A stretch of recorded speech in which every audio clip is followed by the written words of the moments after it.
اعوذ باللہ من الشیطان الرجیم بسم اللہ الرحمن الرحیم الحمد للہ رب العالمین والصلاة والسلام علی اشرف الانبیاء والمرسلین اللہم لا سہل الا ما جعلته سہلا وانت تجعل الحزن اذا شئت سہلا یا مقلب القلوب صرف قلوبنا علی طاعتک اللہم رب اشرح لی صدری ویسر لی امری واحلل عقدۃ من لسانی یفقهوا قولی اللهم رب يسر ولا تعسر وتمم بالخير وبك نستعين وبنبيك رؤوف رحيم اللهم رب زدنا علما اللهم رب زدنا علما۔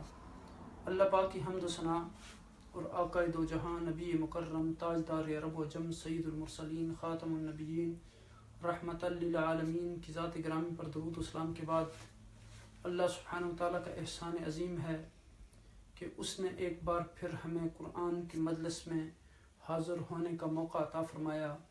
اس پر ہم رب کائنات کا جتنا بھی شکر ادا کریں وہ کم ہے۔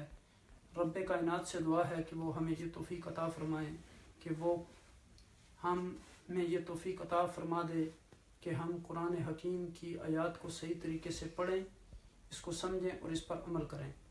اللہ سبحانہ و تعالی ہم سب کے حال پر رحم و کرم فرمائے۔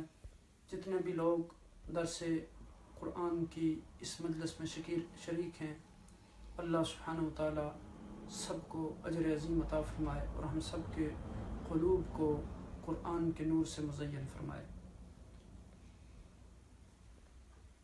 ہم نے گزشتہ درس میں جن آیات پر گفتگو کی تھی وہاں بنی اسرائیل کا رویہ بیان کیا گیا تھا کہ وہ اپنی کتاب میں آقا دو جہاں نبی مکرم تاجدار عرب و عجم سید المرسلین کے اوصاف جو تھے ان کو انہوں نے متغیر کر دیا، ان میں تبدیلی کر دی، اور وہ صرف اپنے مفادات کی خاطر انہوں نے اپنے ہاتھ سے لکھ کر کتاب کو تبدیل کر دیا، اور رب کائنات نے کہا کہ ان کا یہ جو کام ہے یہ ان کے لیے بہت ہلاکت کا سبب ہے، اور اسی طرح ان کا جو ان کی کمائی ہے اس وجہ سے وہ مفادات حاصل کرتے ہیں، چاہے وہ دنیاوی مفادات ہوں تو چاہے وہ کسی اور صورت میں ہوں، تو اللہ سبحانہ و تعالیٰ نے کہا کہ یہ ساری چیزیں ان کے لیے ہلاکت کا سبب بنیں گی۔ اور پھر انہی یہود میں سے کچھ ایسے لوگ تھے جو آ کر یہ اوصاف نبی اکرم صلی اللہ علیہ وسلم کے بعد مسلمانوں کو بتا دیتے تھے کہ یہ ہماری کتاب میں موجود ہے۔ تو اب جب یہ یہودیوں کے پاس جاتے تو وہ انہیں کہتے کہ مسلمانوں کو آپ یہ چیزیں کیوں بتاتے ہیں، کل یہی چیزیں لے کر وہ اللہ کے سامنے ہمارے لیے حجت پیش کریں گے۔ تو اب دیکھیں کہ بعض اوقات ہم جب کسی انسان کو دعوت دیتے ہیں تو اس کو ظاہری اس کی صورت اور شکل دیکھ کر بعض اوقات ہم اس کو دعوت دینا ترک کر دیتے ہیں، اور بعض اوقات اس کے اندر بڑی خیر ہوتی ہے اگر ہم اچھے اسلوب سے، جس کا ہمیں حکم دیا گیا کہ ادعو الی سبیل ربک بالحکمت والموعظۃ الحسنہ وجادلہم باللتی ہی احسن، یعنی جس طرح ہمیں یہ حکم دیا گیا کہ اچھے طریقے کے ساتھ، حکمت کے ساتھ آپ دعوت دیں نبی اکرم صلی اللہ علیہ وسلم کو جس طرح حکم دیا گیا، اور ہمیں حضور کی سنت پر عمل کرتے ہوئے یہ رویہ اختیار کرنا چاہیے، تو اس میں بہت سی خیر نکل سکتی ہے۔ اور پھر یعنی اس آیہ کریمہ میں جو آج کے ہمارے درس کا موضوع ہے اور اگلی آیت، اس میں بنی اسرائیل کے ایک اور رویے کا تذکرہ کیا جا رہا ہے، اور پھر بظاہر تو یہاں بنی اسرائیل کے رویے کی بات ہو رہی ہے، لیکن ان کا رویہ ہمارے سامنے کھول کر بیان کرنے کا مقصد یہ ہے تاکہ ہم اپنے رویوں کو درست کر لیں، اور انہی باتوں کو جن کو بنی اسرائیل نے کیا ان کو ہم نہ کریں، اور ہم اپنے اخلاق کو درست کر لیں، ہم اپنے رویے کو درست کر لیں، ہم اپنی بات کو درست کر لیں، ہم اپنی زبان کو درست کر لیں، ہم اپنی نمازوں کو درست کر لیں، ہم اپنی زکوٰۃ دینے کو درست کر لیں، اور یہ اپنے والدین کے ساتھ حقوق جو ہیں ان کے حقوق پورے کرنے والے بن جائیں، اور پھر اپنے رشتہ داروں کے حقوق ادا کرنے والے بن جائیں، یتیموں اور مسکینوں کے ساتھ اچھا سلوک کرنے والے بن جائیں۔ تو یہ ساری چیزیں رب کائنات نے ہمارے لیے بیان کی ہیں۔ اب دیکھیں کہ جس طرح سورہ یوسف میں فرمایا گیا کہ ان فی قصصہم لعبرۃ لأولی الالباب، یعنی ان کے قصوں میں سبق ہے، کس کے لیے؟ عبرت والوں کے لیے، ان لوگوں کے لیے جو عقل مند ہیں، جو عقل رکھتے ہیں، جو غور و فکر کرتے ہیں، جو تدبر کرتے ہیں۔ تو ہمیں یعنی اگر ہم یہ سمجھ کر پڑھیں کہ یہ بنی اسرائیل کے لیے ہے اور ان کا حال سمجھ کر، تو اس کا مطلب ہے کہ ہم عقل مند نہیں ہیں۔ ہمیں اس میں اپنے حال کا بھی جائزہ لینا چاہیے کہ ہم کہاں کھڑے ہیں، ہم کیا کر رہے ہیں، کیا کہیں ہم وہی کام تو سر انجام نہیں دے رہے جو بنی اسرائیل نے دیے تھے۔ اور پھر اللہ سبحانہ وتعالیٰ نے بنی اسرائیل کے ساتھ کیے ہوئے ایک عہد کا ذکر کیا ہے، جو ان سے پکا وعدہ لیا گیا تھا کچھ باتوں کا۔ اور آپ دیکھیں کہ کئی باتوں میں ہم یعنی جو ان کو حکم دیا گیا اور جو ہمیں حکم دیا گیا، اس میں بہت سملیرٹی ہے، اس میں بہت مشابہت ہے، یعنی ان احکام میں جو ہمیں کرنے کا حکم دیا گیا۔ یہاں فرمایا کہ وَإِذْ أَخَذْنَا مِيثَاقَ بَنِي إِسْرَائِيلَ لَا تَعْبُدُونَ إِلَّا اللَّهَ وَبِالْوَالِدَيْنِ إِحْسَانًا وَذِي الْقُرْبَى وَالْيَتَامَى وَالْمَسَاكِينِ وَقُولُوا لِلنَّاسِ حُسْنًا وَأَقِيمُوا الصَّلَاةَ وَآتُوا الزَّكَاةَ ثُمَّ تَوَلَّيْتُمْ إِلَّا قَلِيلًا مِّنكُمْ وَأَنْتُمْ مُعْرِضُونَ وَإِذْ أَخَذْنَا مِيثَاقَكُمْ لَا تَسْفِكُونَ دِمَاءَكُمْ وَلَا تُخْرِجُونَ أَنفُسَكُمْ مِنْ دِيَارِكُمْ ثُمَّ أَقْرَرْتُمْ وَأَنْتُمْ تَشْهَدُونَ۔ یہ جو آیات ہم نے پڑھنے کا شرف حاصل کیا، یہ سورہ بقرہ کی آیت نمبر 83 اور 84 ہیں۔ اللہ کے فضل اور اس کے احسان عظیم سے کل ہم نے 82 آیات سورہ بقرہ کی مکمل کر لی تھی۔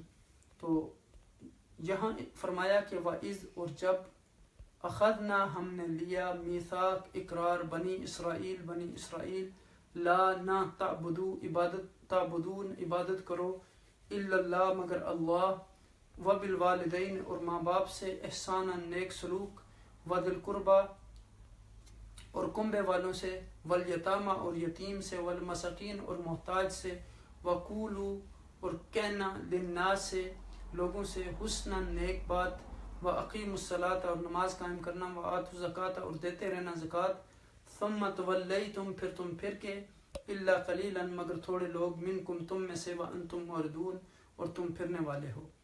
وَإِذْ أَخَذْنَا اور یاد کرو وہ وقت جب لیا ہم نے تم سے میثاقکم تمہارا وعدہ لا تسفکون نہ بہاؤ گے دماءکم آپس میں خون ولا تخرجون اور نہ نکال دو گے انفسکم من دیارکم اپنوں کو اپنے وطن سے ثم اقررتم پھر تم نے اقرار کیا وانتم تشہدون اور تم مانتے ہو۔ یہ ان آیات مبارکہ کا ہم نے لفظی ترجمہ کیا۔ تو فرمایا کہ وَإِذْ أَخَذْنَا مِيثَاقَ بَنِي إِسْرَائِيل اور جب پکا وعدہ لیا ہم نے بنی اسرائیل سے۔ یہ وعدہ کس طرح لیا گیا تھا، اس وعدے کی نوعیت کیا تھی؟ یہ وعدہ پیغمبروں کے ذریعے لیا گیا تھا، انبیاء کے ذریعے لیا گیا تھا، رسولوں کے ذریعے لیا گیا تھا۔ اور پھر وعدہ کیا تھا کہ لا تعبدون الا اللہ، کہ تم اللہ کے سوا کسی اور کی عبادت نہیں کرو گے، نہ کسی فرشتے کی عبادت کرو گے، نہ کسی انسان کی عبادت کرو گے، نہ کسی پرندے کی عبادت کرو گے، نہ کسی جانور کی عبادت کرو گے، نہ چاند کی عبادت کرو گے، نہ ستاروں کی عبادت کرو گے، نہ پہاڑوں کی عبادت کرو گے، نہ آگ کی عبادت کرو گے، اور نہ کسی چیز سے تم مدد طلب کرو گے، کسی اور آگے کے یعنی کسی اور کے آگے تم جھکو گے نہیں، تم سجدہ نہیں کرو گے، یعنی تمہارا یعنی جیسے رب کائنات نے فرمایا کہ ان صلاتی و نسکی و محیای و مماتی للہ رب العالمین، یعنی تمہارا جینا، تمہارا مرنا، تمہاری نماز، تمہاری ہر چیز اللہ کے لیے ہوگی۔ اب دیکھیں کہ بندوں پر سب سے بڑا حق جو ہے وہ اللہ سبحانہ و تعالیٰ کا ہے، اور رب کائنات نے انسانوں کی تخلیق کے مقصد کو بیان کرتے ہوئے یہ ارشاد فرمایا کہ وما خلقت الجن والانس الا لیعبدون، میں نے نہیں پیدا کیا جنوں اور انسانوں کو مگر اس لیے کہ وہ میری عبادت کریں۔ اللہ نے اب انسانوں کو اپنی عبادت کے لیے پیدا کیا تاکہ اس کے سامنے جھکیں، اس کے سامنے تواضع اختیار کریں، اس کے سامنے سجدہ کریں۔ اور پھر یہ حکم جو بنی اسرائیل کو دیا گیا، یہ صرف بنی اسرائیل کو ہی نہیں دیا گیا بلکہ اب سب نے اپنی قوموں کو یہی سبق سکھایا، جتنے پیغمبر آئے انہوں نے یہی دعوت دی۔ اور جیسا سورہ نال میں آتا ہے کہ وَلَقَدْ بَعَثْنَا فِي كُلِّ أُمَّةٍ رَسُولًا أَنِ اعْبُدُوا اللَّهَ وَاجْتَنِبُوا الطَّاغُوتَ، یعنی تحقیق البتہ ہم نے بھیجا ہر امت میں ایک رسول، یہ کہہ کر کہ لوگوں اللہ کی عبادت کرو اور طاغوت کی بندگی سے بچو۔ یعنی تمام انبیاء کا پیغام جو ہے وہ ایک ہی تھا، اللہ کی عبادت کرو۔ کیونکہ اللہ نے بندوں کو پیدا کس لیے کیا؟ وما خلقت الجن والانس الا لیعبدون، اپنی بندگی کے لیے. اور ہر پیغمبر نے آ کر یہی سبق یاد کروایا، لوگوں ادھر ادھر نہیں ہونا، ایک اللہ کی عبادت کرنا. جیسے آپ نے سورہ فاتحہ میں پڑھا تھا کہ ایاک نعبد و ایاک نستعین اہدنا الصراط المستقیم صراط الذین انعمت علیہم غیر المغضوب علیہم ولا الضالین. اور پھر ہم نے سورہ بقرہ میں پڑھا تھا یا ایھا الناس اعبدوا ربکم الذی خلقکم والذین من قبلکم لعلکم تتقون، اے لوگوں عبادت کرو اس رب کی جس نے تمہیں پیدا کیا اور تم سے پہلے لوگوں کو بھی پیدا کیا تاکہ تم تقوی کی زندگی اختیار کرو. تو یہاں جو ایک قاعدہ ہے وہ یہ ہے کہ ایک طرف جب اللہ کی اطاعت ہو، اللہ کی بندگی ہو، اللہ کا حکم ہو، تو اس وقت بندوں کا حکم نہیں مانا جاتا. لا طاعت لمخلوق فی معصیت الخالق. جب ایک طرف اللہ تعالیٰ کی اطاعت اور ایک طرف مخلوق کی، تو اس وقت اللہ کی اطاعت کی جاتی ہے اور مخلوق کی اطاعت کو چھوڑ دیا جاتا ہے. پھر فرمایا وبالوالدین احسانا، یعنی اللہ کے بعد جو بڑا حق ہے بندوں میں سے، وہ کس کا حق ہے؟ وہ آپ کے والدین کا حق ہے، یعنی والدین کا احسان کرنا. اور احسان کا معنی یہ ہے کہ کسی کے ساتھ اچھا سلوک کرنا، یعنی اس کے حق سے بڑھ کر اس کو دینا اور اچھا سلوک کرنا، اس کے ساتھ خوبصورت معاملہ کرنا. اس میں بھی انسان یعنی اپنے اقوال کے ساتھ، اپنے افعال کے ساتھ، اپنی زبان کے ساتھ، اپنے معاملے کے ساتھ، اپنے مال و دولت کے ساتھ، اس کے پاس جو بھی اسے وسائل دیے گئے، جو بھی اسے سورسز دیے گئے، جو بھی اسے طاقت دی گئی، ان سب کے ساتھ، یعنی جو اللہ نے اسے نعمتیں دی ہیں ان ساری نعمتوں کے ساتھ اپنے والدین کے ساتھ احسان کرنا. اور والدین کے ساتھ سب سے پہلے یعنی خیر اور بلائی چاہنے والا ہو وہ کس چیز کے ساتھ؟ اپنی زبان کے ساتھ. یعنی ہم اپنے والدین کے ساتھ کیسے اچھا سلوک کر سکتے ہیں؟ اپنی زبان کے ساتھ، اچھی گفتگو کے ساتھ، اچھے رویے کے ساتھ، نرمی سے. اللہ تعالیٰ نے قرآن مجید میں بھی ارشاد فرمایا سورہ بنی اسرائیل کی آیت نمبر 22 اور 23 اور 24 میں کہ اما یبلغن عندک الکبر احداہما او کلاہما فلا تقل لہما اف ولا تنہرہما وقل لہما قولا کریما. یعنی ان میں سے ایک یا دونوں آپ کے والدین اگر بڑھاپے کی عمر کو پہنچ جائیں تو ان کو اف تک نہ کرو. یعنی آپ دیکھیں کہ یہ چھوٹا سے چھوٹا ایسی کیفیت ہے انسان کی جو انسان کے نفس پر ناگوار گزرتی ہے، تو اس سے بھی منع کر دیا گیا کہ اف بھی نہ کرو. اور پھر کہا کہ ولا تقل لہما اف ولا تنہرہما، اور پھر ان کو ڈانٹنا بھی نہیں. وقل لہما قولا کریما، اور ان کے ساتھ عزت کے ساتھ بات کرنی ہے، احترام سے بات کرنی ہے. تو ماں باپ کے ساتھ جو احسان کی پہلی شکل وہ ہے زبان سے احسان، بات میں احترام، ادب، سلیقہ، اف تک نہیں کہنا. پھر فرمایا کہ وخفض لہما جناح الذل من الرحمہ. دوسرا پھر جسم کے ساتھ رحمت، شفقت کے ساتھ، یعنی کندھے جھکا کر عاجزی سے، جسم سے بھی آپ کی عاجزی ظاہر ہو. یعنی بات کرو تو تمہارے اندر تکبر نہیں ہونا چاہیے، عاجزی ہونی چاہیے، تواضع ہونی چاہیے، اخلاق ہونا چاہیے، اچھی زبان ہونی چاہیے، اچھا رویہ ہونا چاہیے. تو یعنی ناک چڑھا کے، کندھے اچکا کے، اور پھر اپنے چہرے کے تاثرات کو تبدیل کر کے والدین سے بات نہیں کرنا چاہیے. اسی طرح سر اٹھا کے، آنکھوں میں آنکھیں ملا کے غصے سے والدین کے ساتھ بات نہیں کرنی چاہیے، بلکہ جھک کے عاجزی کے ساتھ والدین کے ساتھ بات کرنی چاہیے. اور پھر فرمایا قل رب ارحمہما کما ربیانی صغیرا، اے اللہ میرے والدین پر اس طرح رحم کر جس طرح انہوں نے بچپن میں میری تربیت کی، جس طرح انہوں نے بچپن میں مجھے پالا. یہاں دیکھیں کہ رب کائنات نے دعا بھی ہمیں خود سکھا دی، بندوں پر نہیں چھوڑا کہ وہ کیسے دعا مانگے. اور اگر آپ تصور کریں کہ ایک اولاد کے لیے والدین کتنی قربانیاں دیتے ہیں، اس کی تربیت کے لیے، اس کے رزق کے لیے، اس کے پڑھائی کے لیے، اس کی شادی کے لیے، اس کی ہر ضرورت کو پورا کرنے کے لیے راتوں کو جاگتے ہیں، دنوں کو محنت کرتے ہیں، اس کی ہر خوشی کو پورا کرتے ہیں.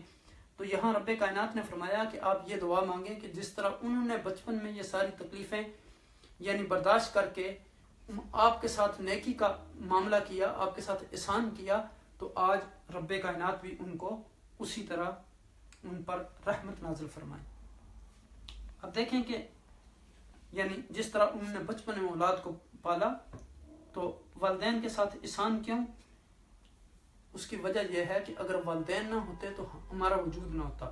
والدین ہمارے لیے کتنی تکلیفیں اٹھاتے ہیں، والدہ. اسی لیے حضور نبی کریم صلی اللہ علیہ وسلم سے جب کسی نے پوچھا کہ میرا حسن سلوک کا سب سے زیادہ جو شخص ہے وہ کون مستحق ہے، تو آپ نے فرمایا امک ثم امک ثم امک، تمہاری ماں، تمہاری ماں، تمہاری ماں، پھر کہا ثم ابوک. تو اب دیکھیں کہ والدین کا بہت بڑا حق ہے. وہ راتوں کو جاگتے ہیں، دن کو کماتے ہیں، انسان کی ہر خوشی کا خیال رکھتے ہیں، ہمیں کھلانے پلانے میں، بڑا کرنے میں، شادی بیاہ کرنے میں، یعنی ایک ایک چیز پیار اور محبت کے ساتھ کرتے چلے جاتے ہیں. اور پھر یہاں تک کہ وہ تھک کر بڑھاپے کی عمر کو پہنچ جاتے ہیں، لیکن پھر بھی انہیں اپنی اولاد کی ہر چیز کا خیال ہوتا ہے. اس لیے ان کے ساتھ احسان کرو، اچھا معاملہ کرو، گفتگو میں بھی اور عملی رویے میں بھی، جسمانی خدمت کے ذریعے بھی، اور اب اللہ نے جو تمہیں مال و دولت دیا اس کے ذریعے بھی. بعض اوقات انسان کے اگر والدین غریب ہیں تو اب ایک بچہ پڑھ گیا ہے، اس کو اچھی جاب مل گئی ہے، اس کو مال و دولت مل گیا ہے، اس کی شادی ہو گئی ہے، تو اس کا یہ معنی نہیں کہ وہ اپنے والدین کو بھول جائے، بلکہ اپنے والدین کو اپنی ہر خوشی میں سب سے پہلے اگر کسی کو شریک کرنے کا حکم دیا گیا تو وہ والدین ہیں. تو پھر فرمایا کہ ما انفقتم فللوالدین، یعنی جب کہا گیا کہ یسالون ماذا ينفقون، یعنی ہم کیا خرچ کریں، تو اللہ نے فرمایا کہ سب سے پہلے جو تم خرچ کرو وہ اپنے والدین کے لیے خرچ کرو، ماں باپ کو دو، ان سے پہلے پوچھو. یعنی بعض لوگ یہ ہے کہ اپنے والدین گھر میں قسم پرسی کی زندگی گزار رہے ہیں اور ساری دنیا کو وہ چیٹی دے رہے ہیں اور دوسرے لوگوں کے ساتھ بڑا اچھا رویہ ہے ان کا، لیکن اپنے رشتہ داروں کے ساتھ، اپنے بہن بھائیوں کے ساتھ، اپنے والدین کے ساتھ بڑا عجیب و غریب معاملہ ہے ان کا.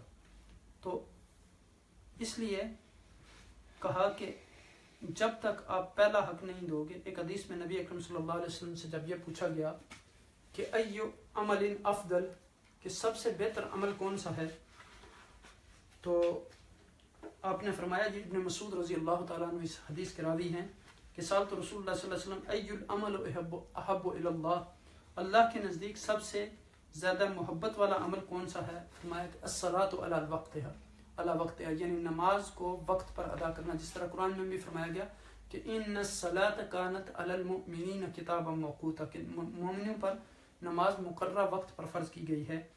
تو پھر فرمایا کہ قلت ثم ای، قال بر الوالدین، والدین کی اطاعت کرنا. قلت ثم ای، قال الجہاد فی سبیل اللہ، اللہ کے راستے میں جہاد کرنا. تو اب دیکھیں کہ یہاں یعنی والدین کی اطاعت کا حکم نماز کے فوراً بعد دیا گیا، جو یعنی اور اللہ سبحانہ و تعالیٰ کے جو محبوب ترین یعنی اعمال ہیں ان میں سے اس کو قرار دیا گیا. اب ایک آدمی سے نے حضور نبی اکرم صلی اللہ علیہ وسلم سے پوچھا، عبداللہ بن عمر بن عاص اس حدیث کے راوی ہیں، تو جہاد کے بارے میں، تو آپ نے فرمایا کہ احی والد داک، تمہارے والدین زندہ ہیں؟ اس نے کہا نعم، جی. تو آپ نے فرمایا کہ ففیہما جاہد فجاہد، یعنی ان کی خدمت کرو، ان کی تواضع کرو، ان کا خیال رکھو، تو یہ تمہارا جہاد ہے. تو اب دیکھیں کہ یعنی عقائد عالم صلی اللہ علیہ وسلم نے فرمایا کہ رغم انفہ ثم رغم انفہ ثم رغم انفہ قیل من یا رسول اللہ، قال من ادرک ولدی عند الکبر احدہما او کلاہما ولم يدخل الجنہ، یعنی وہ شخص ہلاک ہو گیا، وہ شخص ہلاک ہو گیا. فرمایا کون شخص یا رسول اللہ صلی اللہ علیہ وسلم؟ فرمایا کہ جس نے اپنے والدین کو ایک کو یا دونوں کو بڑھاپے کی عمر میں پایا اور پھر وہ جنت میں داخل نہ ہوا، یعنی ان کی خدمت نہ کی. تو اب دیکھیں کہ یعنی ایک دوسری جگہ پہ یہ بھی حکم دعا میں سکھائی کہ ربنا اغفر لی ولوالدی وللمؤمنین یوم یقوم الحساب. اور پھر یعنی فرمایا گیا کہ ان اللہ یوصیکم بامہاتکم ثم یوصیکم بامہاتکم ثم یوصیکم بامہاتکم ثم یوصیکم فالاقرب بالاقرب فالاقرب، یعنی ماؤں کے بارے میں تمہیں اچھی یعنی نصیحت کی اللہ سبحانہ تعالیٰ نے. پھر 3 مرتبہ یہ فرمایا، پھر فرمایا کہ والدین کے بارے میں یعنی باپ کے بارے میں، پھر فرمایا کہ جو تمہارا قریب سے قریب رشتہ دار ہے. تو آپ اس سے اندازہ کر سکتے ہیں کہ اللہ سبحانہ تعالیٰ نے والدین کے حق کا کتنا یعنی خیال رکھا ہے. پھر ایک دوسری جگہ فرمایا کہ وَوَصَّيْنَا الْإِنسَانَ بِوَالِدَيْهِ حَمَلَتْهُ أُمُّهُ وَهْنًا عَلَى وَهْنٍ وَفِصَالُهُ فِي عَامَيْنِ أَنِ اشْكُرْ لِي وَلِوَالِدَيْكَ إِلَيَّ الْمَصِيرُ. تو اب دیکھیں کہ یعنی کتنا یعنی تاکید کی گئی والدین کے حقوق کے لیے. تو ایون اگر آپ کے والدین غیر مسلم بھی ہیں تو ان کے ساتھ بھی نیکی کرنے کا حکم دیا گیا ہے. تو یہاں آپ دیکھیں کہ اللہ کو جو پیارا عمل ہے وہ نماز جو وقت پر پڑھی جائے، یعنی اللہ کی عبادت وقت پر کرنا، الصلاۃ علی وقتہا. فرمایا کہ ماں باپ کے ساتھ حسن سلوک. پھر جب دوبارہ سوال کیا گیا تو اس کے بعد فرمایا کہ خدا کی راہ میں جہاد کرنا، یعنی یہ سب کام بعد میں سب سے پہلے اللہ کے بعد والدین کی یعنی اطاعت ہے. اور اس میں پھر اور بھی بہت ساری تفصیلات ہیں کہ ہم ماں باپ کے لیے کیا کر سکتے ہیں. آپ یعنی والدین کے حقوق میں یہ ساری چیزیں پڑھ سکتے ہیں، بے شمار کتب موجود ہیں، لیکن جو اہم چیزیں تھیں وہ ہم نے یہاں ذکر کی کہ بات کا خیال رکھنا چاہیے، زبان کا خیال رکھنا چاہیے، رویے کا خیال رکھنا چاہیے، بات کے کرنے کے انداز کا خیال رکھنا چاہیے. یہ ساری چیزیں ہم کو درست کر لینی چاہیے. اسی طرح ان کے ساتھ عاجزی کا معاملہ کریں، خدمت کریں، ان کے کاموں میں ان کی مدد کریں. یعنی اور پھر اللہ نے اگر ہمیں مال دیا تو اس مال کے ذریعے بھی ان کی مدد کریں. اسی طرح جتنی بھی نعمتیں ہمیں اللہ نے دی ہیں، کوئی سہولتیں دی ہیں، تو پھر والدین کا ہم ہر چیز میں خیال رکھیں، ان کو اپنی خوشیوں میں شریک کریں. یعنی یہ نہیں ہونا چاہیے کہ اگر بیٹا جو ہے وہ کسی اچھی جاب پہ چلا گیا، اب اس کو گاڑی مل گئی، اب اس کو مکان مل گیا، تو اب وہ کہے کہ اب اللہ نے مجھے خوشیاں دے دی ہیں تو میں اپنی خوشیوں کو ویل کروں گا، میرے والدین جیسے مرضی رہیں. تو انہی والدین کی وجہ سے آج اس کو یہ نعمتیں ملی ہیں. اس لیے اپنے والدین کے ساتھ ان نعمتوں کو جو ہے وہ شیئر کرنا چاہیے، انہیں اپنی خوشیوں میں شریک کرنا چاہیے. اور اگر وہ ناراض بھی ہوں، اگر وہ ڈانٹیں بھی، تو کوئی نہ کوئی اولاد کی خیر خواہی اس میں مقصود ہوتی ہے. والدین کو اولاد کے ساتھ نفرت نہیں ہوتی، دراصل ان کی خیر خواہی مقصود ہوتی ہے. اور پھر یعنی آپ دیکھیں کہ ان کی نیت میں کبھی بھی شک نہیں کیا جا سکتا، ان کی محبت میں شک نہیں کیا جا سکتا. یہ اللہ نے ان کے دلوں میں رکھی ہے، اس کو کوئی بھی نہیں نکال سکتا. پھر فرمایا وذی القربیٰ، اور رشتہ داروں کے ساتھ بھی اچھا سلوک کرو. یعنی اس نے سلوک کا اصول یہ ہے کہ جو سب سے قریبی رشتہ دار ہے آپ کا، اس کے ساتھ اچھا سلوک کرو. یعنی ماں باپ، اس کے بعد پھر آپ کی اولاد، پھر یعنی اسی طرح آپ کے ماموں، آپ کی خالہ، آپ کی پھوپھیاں، ان کی اولاد، بہن بھائی ان کی اولاد. تو جس طرح جتنا قریبی رشتہ ہے اس کے ساتھ احسان کرو. یعنی جب ان کو یعنی آپ زبان کے ساتھ بھی ان کے ساتھ احسان کریں، قولی احسان بھی کریں، عملی احسان بھی کریں. جب ان کو مدد کی ضرورت ہو تو ان کی مدد کریں. تو پھر کہا کہ یعنی رشتوں کو کاٹیں نہ آپ. کہا کہ والیتامى والمساکین، انسان کو اللہ تعالیٰ کا حق یعنی سمجھتا ہے کہ اس نے سب کچھ اس کو دیا، اور پھر والدین نے بھی اس کی مدد کی، اس کی تربیت کی، اس کو بڑا کیا. لیکن مسکین اور یتیم معاشرے کے بڑے کمزور لوگ ہوتے ہیں. اور یہاں یہ حکم دیا گیا کہ جن لوگوں نے تمہارے ساتھ احسان کیا، تم سے اچھا سلوک کیا، تمہارے سلوک سے بڑھ کر آپ کے ساتھ سلوک کیا، ان کو بھی، ان کے ساتھ بھی زبان سے بھی اچھا سلوک کریں، عمل سے بھی، رویے سے بھی، جسم سے بھی. اور جنہوں نے نہیں دیا ان کے ساتھ بھی اچھا سلوک کریں.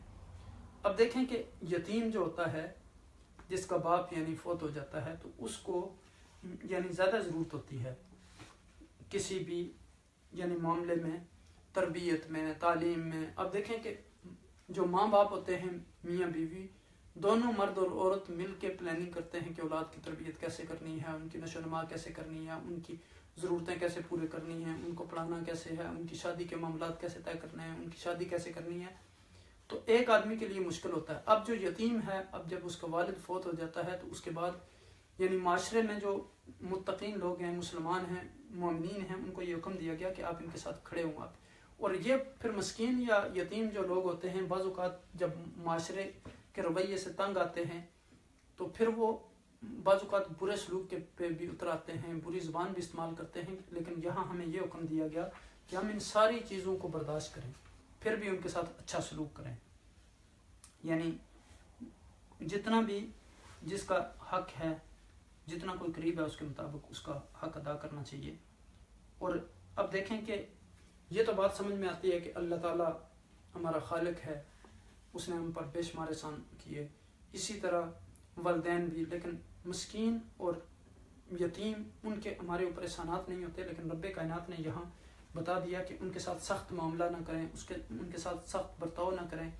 جیسے فرمایا یتیم فلا تقہر، تو بچوں کی تربیت، ان کی پڑھائی، ان کی شادی کی ذمہ داری، یہ ساری چیزیں. اور پھر اب دیکھیں کہ یعنی جب آپ کسی سے بات کریں تو اس کے عقل کے مطابق کریں. جیسے نبی اکرم صلی اللہ علیہ وسلم نے فرمایا کہ کلموا الناس علی قدر عقولہم، ان کی عقلوں کے مطابق ان سے بات کریں. اور پھر نبی علیہ السلام کو کہا گیا قل فی انفسہم قولا بلیغا، بڑی اچھی بات جو دل میں اتر جانے والی ہو. تو جب ہم کسی سے کوئی بھی بات کریں تو ہمارا رویہ جو ہے وہ بہت اچھا ہونا چاہیے. اب دیکھیں کہ یہاں جو مسکین ہے وہ مسکین کو مسکین اس لیے کہتے ہیں کہ فقر اور تنگ دستی جو ہے نے اس کو ایک جگہ ساکن کر دیا ہے. جیسے ساکن حرف ہوتا ہے نا، اس پر ہم ٹھہر جاتے ہیں، تو طبیعت میں چلنے پھرنے کا نشاط نہیں رہا. اور رشتہ داروں اور یتیموں کے ساتھ حسن سلوک یہ ہے کہ ان پر رحم کھائے، ان کے حقوق ادا کرے، ان کی مدد کرے. اگر ان کو کھانے کی ضرورت ہے تو کھانا کھلائے، اگر لباس کی ضرورت ہے تو لباس دے. تو یعنی احسان یہ ہے کہ جو بندے کسی نے آپ کے ساتھ سلوک نہیں کیا ہے اس سے بڑھ کر آپ اس کے ساتھ سلوک کریں. اب دیکھیں کہ اس آیہ کریمہ میں رب کائنات نے چند میثاق یعنی وعدے اقرار جو ان سے لیے تھے ان کا ذکر کیا گیا، اور اس میں ان کو حکم دیا گیا کہ سب سے پہلے کہ اللہ کے سوا کسی کی عبادت نہ کرو. یعنی ہمیں بھی یہ سکھایا گیا، بار بار ہمیں یہ حکم دیا گیا کہ اللہ کے سوا کسی کی عبادت نہ کرو. اب دیکھیں سورہ اخلاص میں جس طرح ہمیں بتایا گیا قل هو اللہ احد اللہ الصمد لم یلد ولم یولد ولم یکن له کفوا احد. پھر اب دیکھیں کہ اللہ لا الہ الا هو الحی القیوم لا تاخذه سنۃ ولا نوم. بار بار قرآن آیات میں یہ ہمیں تاکید کی گئی ہے، یعنی ایسی چیزوں کے کرنے کی کہ جس میں کوئی بھی چیز ایسی ظاہر ہو کہ بندہ اللہ کے ساتھ کسی چیز کو شریک ٹھہرا رہا ہے یا اس کی عبادت کر رہا ہے. اور پھر والدین کے ساتھ نیکی کرنے کا، اطاعت کرنے کا، احسان کرنے کا حکم دیا گیا. رشتہ داروں کے ساتھ احسان کرنے کا حکم دیا گیا. آپ دیکھیں کہ جس طرح پڑوسیوں کے حقوق بیان کرتے ہوئے فرمایا کہ ایک پڑوسی وہ ہے جو تمہارا پڑوسی ہے، غیر مسلم ہے. ایک پڑوسی ہے جو مسلمان ہے، غیر مسلم کا حق، پڑوس کا حق اس کو دیں. پھر جو آپ کا یعنی مسلمان پڑوسی ہے اس کو اسلام کا اور پڑوس کا حق دیں. پھر جو آپ کا رشتہ دار اور مسلمان پڑوسی ہے اس کے 3 حقوق ہیں. تو جس طرح کسی کا یعنی حق ہے اس طرح اس کو حق دینا چاہیے. تو پھر فرمایا کہ یعنی نماز کو قائم کرو، زکوٰۃ دو. تو اس سے یہ بھی پتہ چلتا ہے کہ نماز اور زکوٰۃ یہ پہلی امتوں میں بھی موجود تھیں اور ان پر بھی فرض تھیں. تو اب دیکھیں کہ زکوٰۃ کو نماز کے ساتھ بار بار ذکر کیا گیا. اسی لیے سیدنا ابوبکر صدیق رضی اللہ تعالیٰ عنہ مرتدین زکوٰۃ جو تھے ان کے ساتھ اب نے باقاعدہ جنگ کی. تو نماز کو قائم کرنا، پھر نماز کے قائم کرنے میں اس کی ساری شرائط، اس کے واجبات، وہ ساری چیزیں، اس کے ارکان، یہ ساری چیزیں آتی ہیں. اور پھر زکوٰۃ کو ادا کرنا. بعض لوگوں کا یہ رویہ ہوتا ہے کہ وہ پیسے تو ویسے اللہ کے راستے میں خرچ کرتے رہتے ہیں لیکن زکوٰۃ کا باقاعدہ حساب کر کے زکوٰۃ نہیں نکالتے. تو یہ بھی ضروری ہے کہ زکوٰۃ جو مال اس کا حساب کر کے اس کے مطابق اس کی زکوٰۃ دی جائے. اور پھر نماز میں خشوع و خضوع، یعنی نماز اتنی اہم عبادت ہے کہ ایک تو اسلام کے بنیادی 5 ارکان جو ہیں اس میں سے نماز ہے. اور پھر قیامت والے دن سب سے پہلے جس چیز کے بارے میں پوچھا جائے گا وہ نماز ہے. اور پھر آپ دیکھیں کہ نبی اکرم صلی اللہ علیہ وسلم نے فرمایا کہ وجہ امتیاز ہے جو العہد الذی بیننا و بینہم الصلاۃ فمن ترکہ فقد کفر، یعنی وجہ امتیاز ہے جو مسلمانوں اور کفر کے درمیان وہ نماز ہے. تو پھر یعنی آخر میں فرمایا کہ یہ سارا کچھ ہونے کے باوجود یعنی پھر آپ یعنی میں سے اکثر لوگ جو ہے وہ اس وعدے سے پھر گئے. تو آپ اندازہ کریں کہ یہاں ان آیات میں وہ عہد بیان کیا جا رہا ہے جو بنی اسرائیل سے لیا گیا تھا، لیکن اس سے بھی انہوں نے اعراض کیا. اس میں اللہ کی عبادت کی تاکید ہے جو ہر نبی کی اولین ذمہ داری رہی ہے اس کی دعوت کی.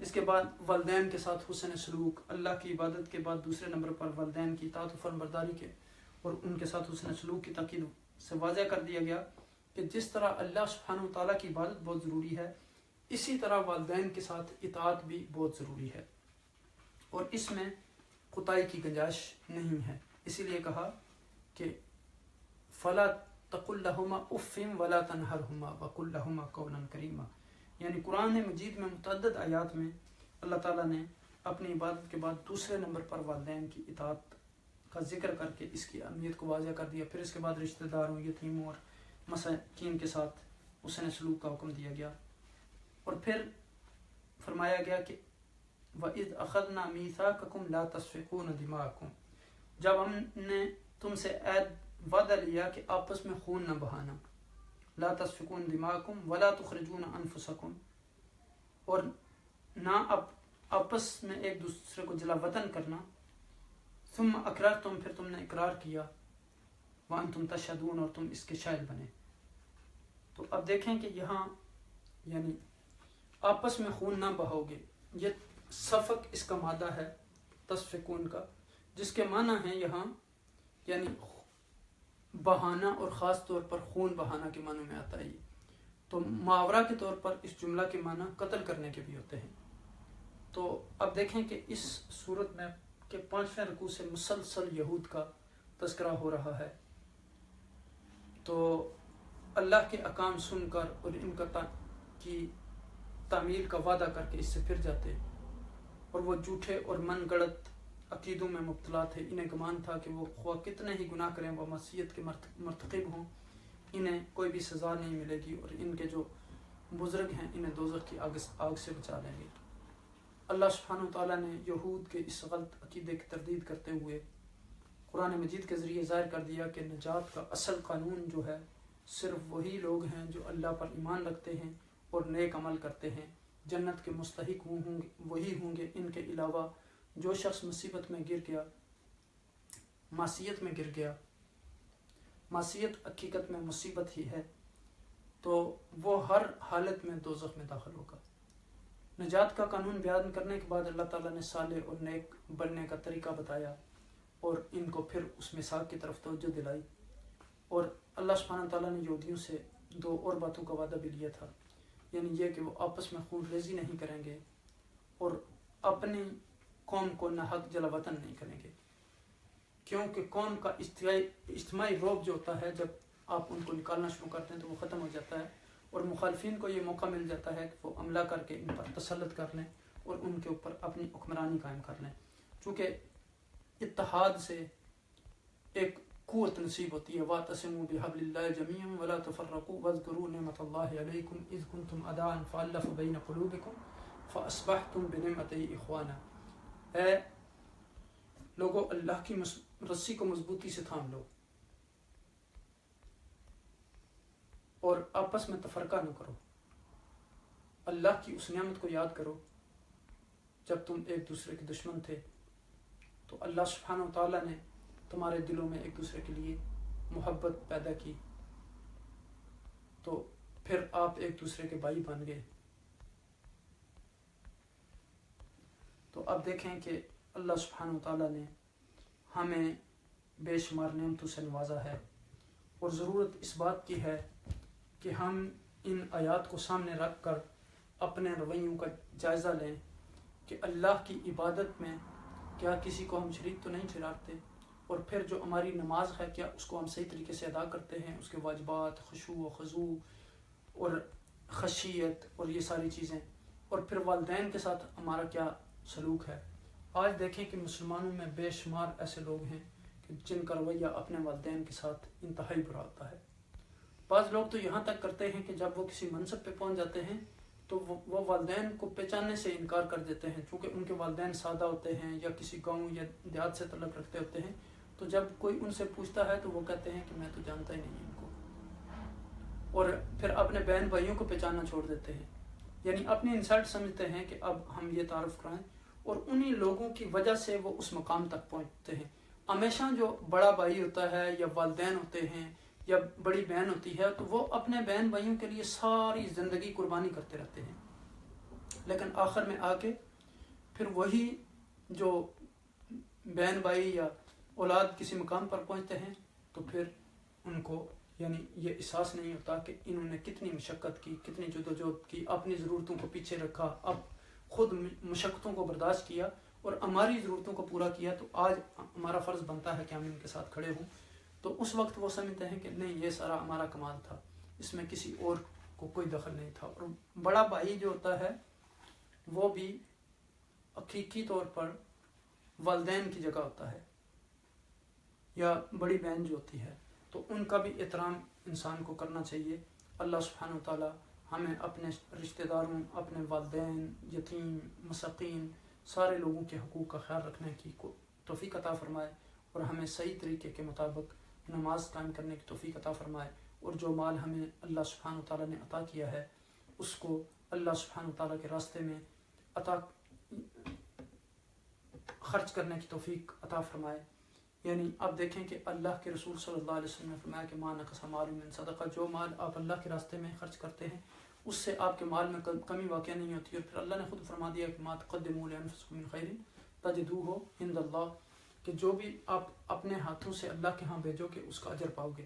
اور پھر کہا کہ لن تنالوا البر حتى تنفقوا مما تحبون، اس وقت تک تم نیکی کے کمال کو نہیں پہنچ سکتے جب تک اپنی محبوب ترین چیز اللہ کے راستے میں قربان نہ کر دو۔ اور پھر وہ یعنی حقیقت میں یہ مال اللہ کا ہے، ہم کوئی احسان نہیں کرتے۔ اشفاق احمد اشفاق جو اللہ ان پر رحمت نازل کرے ان کی قبر پر، وہ کہا کرتے تھے کہ آپ اپنے مال میں سے نہیں دیتے، یہ تو اللہ کا دیا ہوا مال ہے جس میں سے آپ خرچ کرتے ہیں۔ تو اللہ نے آج ہمیں توفیق دی ہے، آج ہمیں صحت دی ہے، تندرستی دی ہے، مال دیا ہے، علم دیا ہے، وقت دیا ہے، زندگی دی ہے۔ تو آج ہم ان ساری چیزوں کو اچھے طریقے سے اگر یوٹیلائز نہیں کریں گے، اچھے مقاصد کے لیے ان کو استعمال نہیں کریں گے، تو کل پھر ہم خسارے کا سبب بنیں گے یہ ساری چیزیں ہمارے لیے، اور پھر ہم نقصان اٹھانے والے میں سے ہوں گے۔ آج ہمیں یہ فرصت ہے کہ ہم اچھے اعمال کریں، ہم اپنے والدین کے ساتھ اچھا سلوک کریں، ہم اللہ سبحانہ تعالیٰ کے ساتھ کسی کو شریک نہ ٹھہرائیں، عبادت اچھے طریقے سے کریں، اللہ کے دیے ہوئے مال میں سے خرچ کریں، یتیموں پہ بھی خرچ کریں، مساکین پہ بھی خرچ کریں، فقیروں پہ بھی خرچ کریں، اپنے رشتہ داروں پہ بھی خرچ کریں، اور پھر یعنی نماز اور زکوٰۃ کو صحیح طریقے سے ادا کریں۔ اللہ سبحانہ تعالیٰ سے دعا ہے کہ وہ ہمیں ان آیات مبارکہ پر عمل کرنے کی توفیق عطا فرمائے، اور اللہ سبحانہ تعالیٰ ہم سب کو یہ توفیق عطا فرمائے کہ ہم قرآن کے پیغام کو دوسرے لوگوں تک پہنچانے کا ذریعہ بنائیں۔ اللہ سبحانہ تعالیٰ ہماری اس حاضری کو قبول فرمائیں، اور اگر اس میں کوئی کمی کوتاہی ہوئی ہو تو رب کائنات اپنے خاص فضل سے ہمیں معاف فرمائیں۔ اللہ سبحانہ تعالیٰ قرآن کے نور سے ہمارے دلوں کو مزین فرمائیں، اور جو لوگ آج روزے سے ہیں اللہ سبحانہ تعالیٰ ان کے روزوں کو قبول فرمائیں۔ اللہ سبحانہ تعالیٰ امت مسلمہ کے ان اعمال کی وجہ سے امت مسلمہ کے تمام افراد کو امن کی نعمت عطا فرمائیں، اور تمام انسانیت کو امن کی نعمت عطا فرمائیں۔ اللہ سبحانہ تعالیٰ ہماری عبادات اور ہماری روزوں کو قبول فرمائیں، اور ہمیں رمضان المبارک کے مہینے کی تیاری کرنے کی توفیق عطا فرمائیں، اور اس کا استقبال اچھے طریقے سے کرنے کی توفیق عطا فرمائیں۔ اللہ آپ سب کا حامی و ناصر ہو۔ اللہ سبحانہ تعالیٰ آپ کو جزائے خیر عطا فرمائیں۔ وما علینا الا البلاغ۔ السلام علیکم ورحمۃ اللہ وبرکاتہ۔